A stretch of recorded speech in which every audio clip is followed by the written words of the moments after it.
Olá, começa agora então a nossa conversa com o deputado estadual Tovar Corrêa Lima. Deputado, seja muito bem-vindo ao programa Impressões. Eu que agradeço a você, agradeço a todos os telespectadores. Acredito que é a segunda vez que nós estamos fazendo parte desse programa, não num cenário tão bonito como este, mas estou pronto para que a gente bata um bom papo. Verdade. Muito bem. A gente queria começar falando um pouco da sua trajetória política. Começou como vereador lá em Campina Grande. A bem da verdade, eu ainda universitário em Campina Grande, fazia os meus movimentos. Campina Grande é uma cidade muito politizada, sempre se envolveu muito em política desde da sua fundação.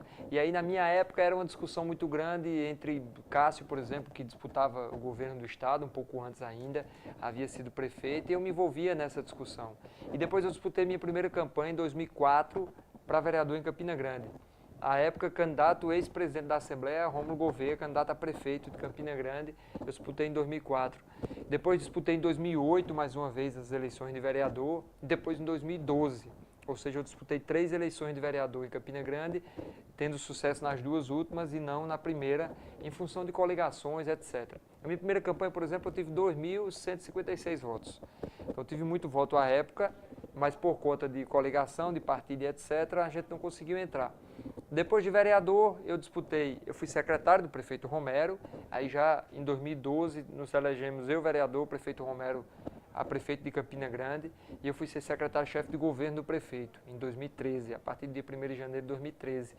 E num trabalho que nós fizemos em conjunto, aquela cadeira inclusive, é interessante isso, para que a gente passe para o programa e para todos os telespectadores, em Campina Grande quem passava pela secretaria-chefe de governo virava deputado. Foi exemplo do Fábio Nogueira à época e do próprio Rômulo Gouveia. Então eu tinha a responsabilidade na época de ter passado pelaquela secretaria e sendo candidato a deputado estadual, eu ser eleito também deputado estadual. E aí fui eleito em 2014. Em 2014 me transformei, aliás, disputei a campanha e virei deputado estadual a partir de 1º de fevereiro de 2015. E aí estou aí com vocês na Assembleia Legislativa, aqui em João Pessoa, desfrutando e aprendendo sempre no plenário da Assembleia, com deputados, inclusive, que têm vários mandatos, deputados que já foram deputados federais. Era o caso de Zé Aldemir, que hoje é prefeito de Cajazeiras, deputados que já têm vários mandatos na Assembleia Legislativa. Então, enfim, é sempre um aprendizado aquela Casa Legislativa. Eu queria só falar sobre essa questão, essa trajetória que, de uma certa forma, não é longa, mas há uma intensidade na atuação parlamentar. Olha, eu sempre fui, desde muito novo, eu sempre fui muito compenetrado, muito decisivo nas minhas ações, desde a época de colégio, criança e etc. Quando eu decidi entrar em política, ser candidato a primeira vez, eu fiz a primeira reunião com a minha família inteira, que é a nossa base, é quem vai para a rua andar e caminhar conosco, é quem pede voto literalmente para todos nós. Eu já fui decidido, olha, eu quero ser vereador em Campina por conta disto, disto e disto. Não era apenas por capricho, porque minha família não tinha ninguém político, eu próprio que iniciei essa trajetória. Então, na minha vida pública toda, eu sempre fui muito bem posicionado. Eu fui oposição no primeiro mandato de vereador, fui situação no segundo. Então, eu tive que aprender muito com a vida que eu digo pública mesmo, a vida dentro da Assembleia, aliás, da Câmara Municipal em Campina Grande. Eu era oposição ao prefeito Venezinha na época, fazia uma oposição muito responsável, sempre com documentos, com a responsabilidade de que eu era na época vice-líder das oposições de Campina Grande, mas fazia esse papel muito, de muita cautela, digamos assim. Então, mas nunca fugia da raia, eu sempre estava pronto para o embate, para o debate. Quando em 2012 nós vencemos as eleições, eu deixei de ser pedra para ser vidraça, porque não só eu fui situação, como eu fui para o governo municipal. Então eu estava do outro lado, literalmente, da moeda. Aquela greve, por exemplo, dos professores, ou de algum órgão da prefeitura, que por muitas vezes eu como oposição, eu os acolhia na Câmara Municipal para que a gente abrisse os microfones para o debate, eu passei a ser o outro lado. Eu era governo e precisava dialogar. E isso me ajudou muito, porque o prefeito Romero, que foi parlamentar, tem esse diálogo muito aberto, eu passei a ter esse diálogo, mas muito bem posicionado nas minhas convicções, com essa classe, a classe toda de funcionários da prefeitura e etc. Então, por conta dessas posições, me tornei, talvez por isso, mais um atributo deputado estadual e na Assembleia Legislativa permaneci também com essas posições. Faço oposição ao governo do Estado lá na Assembleia Legislativa, sempre com muita responsabilidade. Eu nunca fui para o lado pessoal. Vocês que estão me assistindo já viram vários debates, vários embates, meu com o líder da oposição, da situação, com deputados da situação de uma forma geral, debates inclusive acalorados, que passamos 3, 4, 5 dias, às vezes até meio estranhados um com o outro, mas são debates de ideias. Não necessariamente a minha ideia hoje, ao sair daqui, será a mesma sua, embora nós saiamos daqui e vamos no mesmo lugar fazer com o mesmo objetivo. Tá? Às vezes a gente tem ideias diferentes. Cabe a mim tentar lhe convencer para que você entre na minha ideia ou você tentar me convencer para que eu vá na sua ideia. Mas sempre muito bem posicionado. Mas talvez por conta disso, por conta da posição mesmo, de uma vida totalmente limpa em Campina Grande, sempre com os pés no chão, conhecendo aonde eu posso chegar, onde eu devo chegar, de onde eu vim. Eu sempre faço com que a minha vida tenha ela princípio, meio, e eu sei muito bem onde eu quero chegar. Então, por conta disso, eu sou muito bem respeitado na Assembleia, pelo respeito que eu tenho com todos os deputados, com todos os colegas, mas fazendo daquele embate, daquele debate, sempre defendendo as minhas ideias com unhas e dentes. O senhor falou que já transitou na oposição, na situação, hoje na oposição ao governo do Estado. Mas qual é mais fácil, ser oposição ou situação? Foi muito importante você me fazer essa pergunta nesse momento, porque às vezes que eu mudei de situação para oposição, não foi por conveniência. Eu fui eleito pelo mesmo partido às vezes que fui candidato. E aí fui candidato a vereador em Campina pelo PSDB, fui oposição ao prefeito veneziano, que era PMDB. Depois o PSDB voltou a ser prefeito em Campina com Romero, eu passei a ser situação. Candidato de novo pelo PSDB, nós perdemos o governo, eu passei a ser oposição. Mas não por conveniência, e sim por coerência partidária e por coerência pública, coerência de vida mesmo. Tem os dois lados, é complicado até você responder isso, porque hoje, por exemplo, eu sou situação em Campina, faço parte da base de sustentação, embora não esteja na Câmara Municipal em Romero, lá na Prefeitura Municipal de Campina, mas sou oposição no governo do Estado. Então você tem os dois lados. É importante sempre... Atira as pedras e recebe as pedradas. É importante que tenha isso. Na nossa vida é importante que nós tenhamos alguém sempre para nos dar um beijo, um abraço e alguém que nos cutuque, que faça uma crítica. Olha, você errou. Aquele momento você fez assim e precisava fazer assado. É o que a gente leva em casa com a educação dos nossos pais. E nós, desde muito jovens, crianças, nós olhamos para os nossos pais, olha, me eduque. O que é que eu posso ou não posso fazer? E os nossos pais nos dando os limites e dando os caminhos para que a gente não erre. Essa faz parte da nossa vida pública também. Quando o governo erra, e o governo tem errado muito, ao meu ver, a gente faz a nossa crítica. E a nossa crítica é sempre construtiva, tentando fazer com que o governo acerte. Então, ser oposição e ser situação tem os dois lados positivos, os dois lados, cada um tem o seu lado positivo, cada um tem o seu lado negativo. É importante que tenha na política, os dois fazem papel muito importante. O deputado, senhor, no início da entrevista, falou que entrou na carreira política por ver algumas necessidades, alguns problemas em Campina Grande em particular. Que tipo de situações o senhor viu e aí entrou na política, conseguiu alcançar esses objetivos? Olha, eu fui candidato a primeira vez em 2004, como eu te falei. Eu nasci e morei em Campina Grande, numa localidade que era pouco habitada. Campina Grande cresceu muito nesses 15, 20 anos, cresceu muito, expandiu muito. Aliás, não só Campinas, João Pessoa também deu um boom muito grande. E onde eu morava era meio que um sítio. Mas em Campinas, se você vê hoje, você diz, Tovar foi uma entrevista e disse que morava como se fosse no sítio. Isso não existe, mas é verdade. Eu tenho vários registros na minha casa. Eu em cima, por exemplo, de um cavalo, eu morava na zona urbana de Campina Grande, mas eu em cima de um cavalo, eu com jumento lá em casa, eu com um carneiro, porque passava na frente da minha casa. E essa comunidade que vivia ali por perto da casa era muito carente. E sempre que pedia, por exemplo, Campinas não tem praia, as pessoas jogam muito futebol.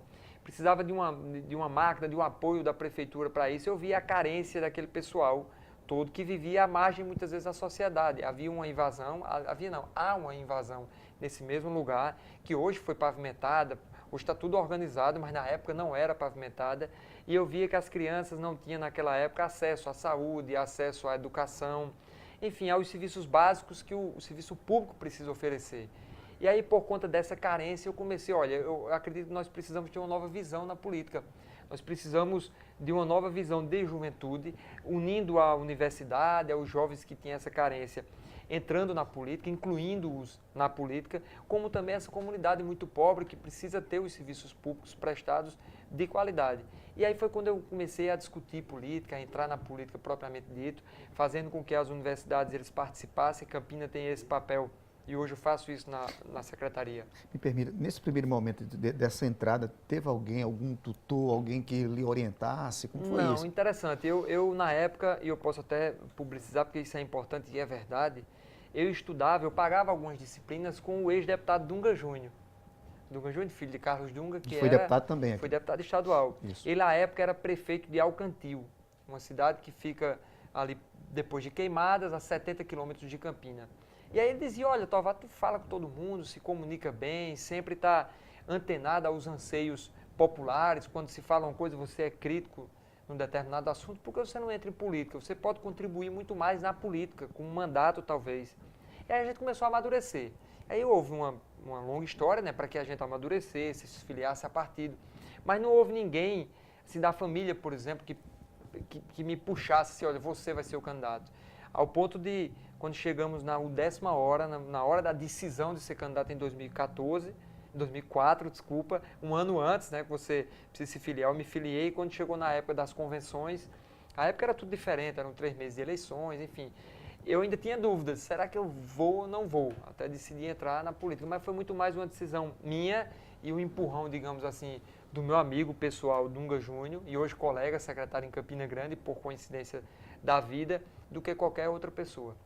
Ok, nós estamos hoje no programa Impressões, entrevistando o deputado Tovar Corrêa Lima. Nós vamos agora ao intervalo e voltamos daqui a pouco e você não sai daí.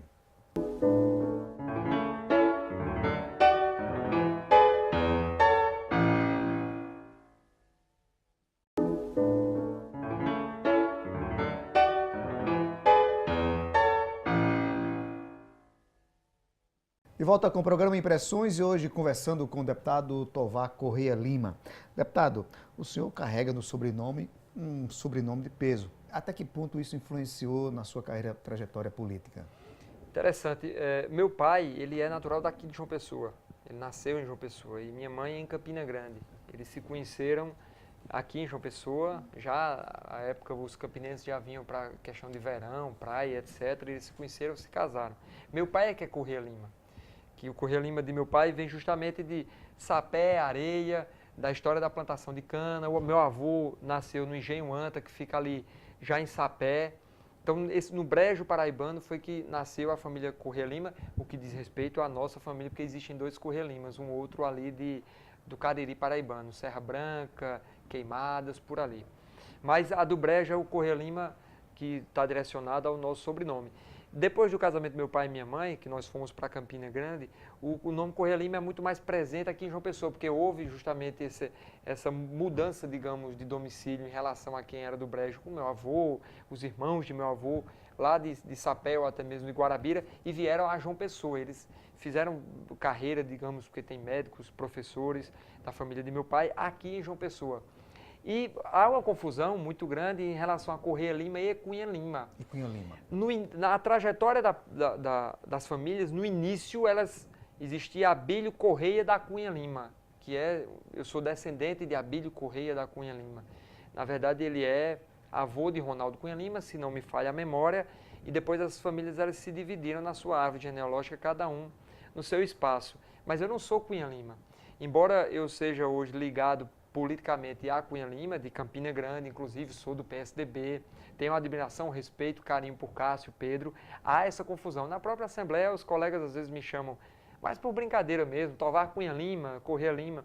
De fato, eu não sou Cunha Lima, eu sou Corrêa Lima. Quando eu era criança, e para finalizar, eu assinava meu nome na escola, meu nome é Tovar Alves Corrêa Lima. E eu dizia, olha, Alves é muito comum, todo mundo é Alves. Eu não quero assinar Alves não, eu vou assinar Tovar Corrêa Lima. E às vezes o povo diz, não, abrevia o Correia, que é grande. Aí eu botava Tovar Alves C. Lima. Aí confundi em Campina Grande, porque as pessoas diziam, é Tovar Cunha Lima. Aí eu tirei o Alves e adotei Tovar Corrêa Lima, para ficar justamente o nome com o sobrenome, que é composto, Corrêa Lima é um sobrenome só, de uma família só. Justamente Tovar Corrêa Lima para que não haja essa confusão. Mas enfim, eu acho que eu historiei rapidamente um resumo da parte do sobrenome da família. Essa história toda. Me diz uma coisa, o senhor é formado em administração? Isso, eu me formei em administração, me formei em direito também, sou formado em direito, pós-graduado em gestão pública em universidades diferentes. A gestão pública, por exemplo, foi na UEPB.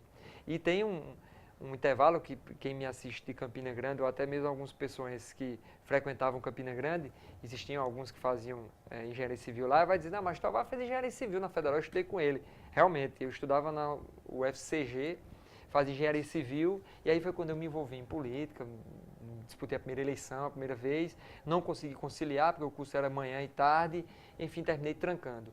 Eu sou formado em administração, direito e pós-graduado em gestão pública. O de engenharia eu deixei de lado, às vezes até me arrependo, mas deixei de lado. O senhor agora passou um intervalo de tempo lá na Prefeitura de Campina Grande. Como é que foi essa experiência agora recentemente? Olha, experiência super proveitosa. Eu fui para uma secretaria que até certo ponto eu tinha pouca afinidade, digamos assim. Não afinidade, eu tinha afinidade e pouca intimidade, porque era uma secretaria em Campina que todos os secretários envolvidos até então eu tinha esse certo envolvimento, mas muito mais político do que administrativo técnico. Quando eu assumi a secretaria, eu precisei estudar.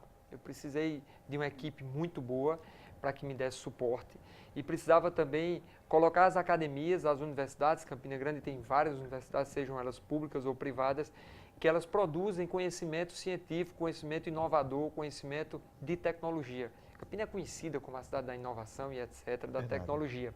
E aí a gente fez isso. Termina o trabalho fluindo, porque você recebe muitas ideias, você recebe professores, doutores, pessoas que estudaram, inclusive, para que aquele trabalho saísse, pessoas que praticaram ou fizeram trabalho de mestrado, de doutorado, para que aquela startup, por exemplo, ela tivesse fundamento, tivesse viabilidade.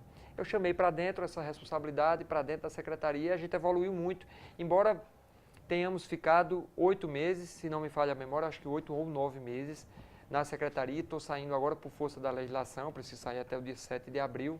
Estou retornando à Assembleia Legislativa um pouquinho antes, justamente porque a legislação me obriga a isso, mas o trabalho eles serão ainda executados até lá e de lá por diante o próximo secretário, tenho certeza, que dará prosseguimento às ações da Secretaria de Ciência e Tecnologia de Campina Grande. Para a gente terminar, eu queria que o senhor fizesse, os anos correm muito rápidos, né, há uma rapidez no tempo. Eu queria que o senhor falasse sobre uma avaliação do seu mandato, já está chegando ao final, né, este ano, e a perspectiva para frente, ou agora retomando a casa. Isso. Olha, eu assumi de 1º de fevereiro de 2015, nós disputamos 2014. E nesse intervalo na Assembleia Legislativa, eu fui, por exemplo, líder das oposições, nós fizemos vários debates, inclusive eu saí para a secretaria, era líder das oposições. Eu tive titular da Comissão de Orçamento, titular da Comissão de Constituição e Justiça, de outras tantas comissões, fiz vários debates. Por exemplo, lá na Assembleia Legislativa, e é importante que as pessoas vejam essa nossa participação, nós levantamos o debate contra o TCM na época. Existia uma ideia esdrúxula aqui na Paraíba, de no momento que nós estamos hoje, sequer o governador consegue dar aumento a todos os servidores que estão me assistindo, criar um órgão público. Nós estamos num estado que precisamos enxugar a máquina pública, tirar benesses de quem recebe, por exemplo, auxílio moradia, é uma grande discussão hoje no país. E a gente queria, que eu não concordei, criar um órgão público, que era o TCM. Nós levantamos essa bandeira, derrotamos a ideia, e foi um debate de ideias realmente, derrotamos a ideia, não foi criado o TCM. Nós fizemos vários debates e embates na Assembleia Legislativa e muitos deles por cobrança do governo do estado. Fizemos o SOS Boqueirão, por exemplo, em Campina Grande. As pessoas às vezes esquecem isso. E há um problema, eu li uma certa feita um livro que dizia isso. A água falta, você faz, vai para a rua, discute. Quando a água chega, você esquece tudo do passado. Mas nós chegamos em Campina Grande e praticamente um colapso. A cidade de Campina Grande, nas praças centrais, os senhores de idade já iam para lá e programavam já a saída, o êxodo de Campina Grande para a capital por conta da seca. Porque não ia ter água na torneira, porque não começou a chegar em 10%, depois 9%, 8%, 7%, 5%, e a transposição não chegava a contento, por 2 motivos. O Brasil enfrentava um momento muito ruim de impeachment, sai presidente, entra presidente, e nós não sabíamos se ia ter continuidade na obra, e o governo do estado não fazia o seu dever de casa. Levantamos esse debate, juntamente com vários outros deputados, e aqui eu não vou citá-los para não pecar por omissão, mas foi, eu diria que quase que a Assembleia Legislativa inteira, assim, entrou no debate, incorporou o debate da transposição, da seca, da escassez de chuvas e etc. E nós fizemos com que, não só a Assembleia Legislativa, mas fomos em Brasília várias vezes, nós fizemos pelo menos que o debate ele fosse exitoso. E com o êxito desse debate que nós tivemos, claro, hoje a transposição chegou, vieram pouco ainda, mas vieram as chuvas. O Buqueirão, que é o maior manancial que abastece Campina Grande, que abastece essa região do estado, o Buqueirão hoje já tem 15% de sua capacidade. Foi outro debate, outra discussão que nós fizemos, que eu julgo de importância também na Assembleia Legislativa. Deputado, a gente queria agradecer a sua presença aqui no programa Impressões. Olha, eu gosto muito de conversar. E quando a entrevista é assim, é um bate-papo, eu gosto muito, muito. E eu quero ter a oportunidade para que a gente possa vir outras vezes para bater um papo. Até outra vez eu fiz uma entrevista na TV Assembleia em relação a uma discussão, um debate mesmo. O líder da oposição, o líder da situação. O Evásio Bezerra, na época. E foi super, super bem produzido, inclusive super bem assistido. As pessoas, claro, elogiavam, outros criticavam, mas eu acho que assim a sociedade cresce. Você joga a ideia e joga dois debatedores para que façam a defesa de suas ideias, é importante. Então eu estou sempre à disposição para que a gente possa bater um papo, seja aqui ou na minha volta para a Assembleia, ou com esse debate com outros deputados, ou até mesmo um bate-papo sobre a nossa vida pública, a nossa vida política, partidária. Eu estou à disposição. Obrigado. O programa Impressões termina aqui. Muito obrigado pela sua companhia e até o nosso próximo encontro. Até lá.